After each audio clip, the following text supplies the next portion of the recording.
So we're in the 1970s, the golden era of queer hookups. I can't really say personally, as I wasn't alive in that time. I wasn't born until the 90s. Um, but I think from what I've read, it seems like it would have been a pretty cool time to be, especially a cis gay man. It would have been pretty cool, I think.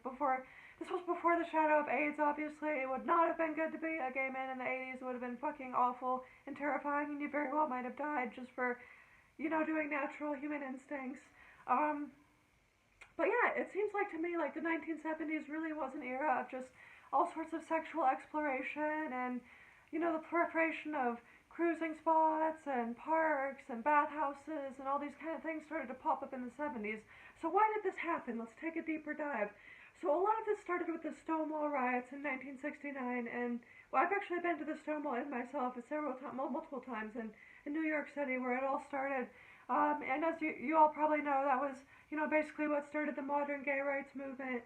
Um, and so the Stonewall Riots happened, then queers and gays started to gain a little bit more visibility. And this was also around, 1969 was like the summer of love. So there's also this sexual liberation movement going on for straight people as well as for gay people.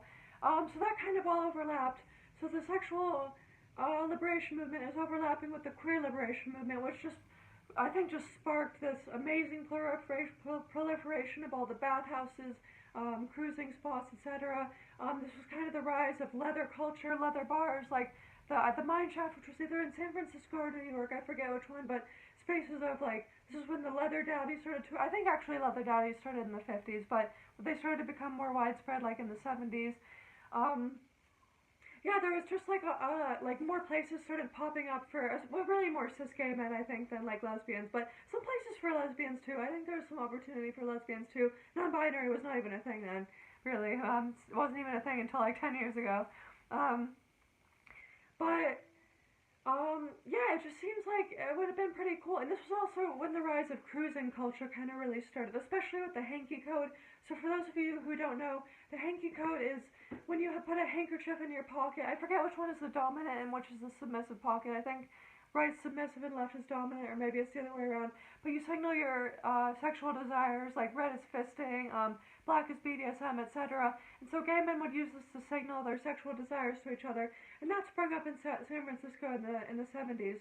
So I think that this really seems like it would have been kind of a cool time to be like a cis gay man, just all this cruising and bathhouses and kind of there was also a lot of oppression going on, obviously, but there was also increasing visibility. Like gayness and queerness was becoming increasingly accepted. Still not nearly as accepted as today. And I think a lot of queer elders look back on this time as a period of both joy and resilience. And then, of course, it might have been great to be a gay man in the 70s, but then it would have been awful to be a gay man in the 80s with AIDS and everything. And AIDS just came in and fucked everything up basically until quite recently. But anyway, I hope you enjoyed this video. If you did, please leave a like, or if you want to get more like it, please subscribe. Thank you so much, and have a great day.